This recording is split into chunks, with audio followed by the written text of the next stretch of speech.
Godavari girls hostel के कमरा number 13 की कहानी। इसमें एक गहरा राज छिपा है, चलिए देखते हैं। रवीना के पेरेंट्स को एक सीधी चेतावनी मिली थी, पर उन्होंने इसे पूरी तरह नजरअंदाज कर दिया। और कहानी की शुरुआत होती है जब रवीना को जबरदस्ती उस बदनाम कमरे में डाल दिया जाता है।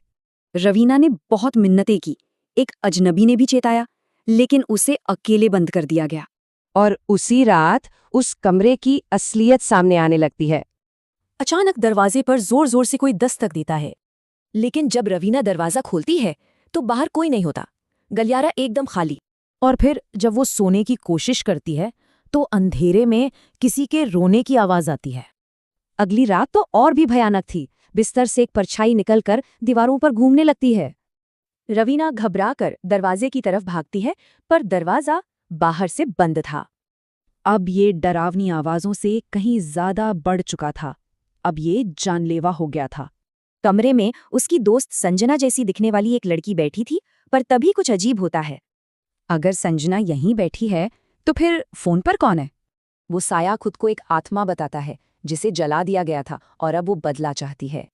और फिर असली संजना वहां पहुंचती है, पर भूत दोनों को फंसा लेता है और संजना को मार डालता है। अब सच की तलाश शुरू होती है और जो पता चलता है वो भूत की कहानी से बिल्कुल अलग था। पता चलता है कि शकुंतला की हत्या नहीं हुई थी, असल में हमलावर तो वो खुद थी। इस सच के साथ रवीना उस आत्मा का सामना करती है। वो कहती है, तुम्हारी हत्या नहीं हुई थी। लेकिन सच जानने से कुछ नहीं बदलता, बल्कि अब श्राप का असली चेहरा सामने आता है।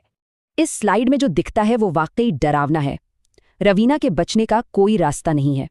जब वो अपना फोन देखती है तो पता चलता है कि इस भयानक लूप में पूरा 1 हफ्ता बीत चुका है।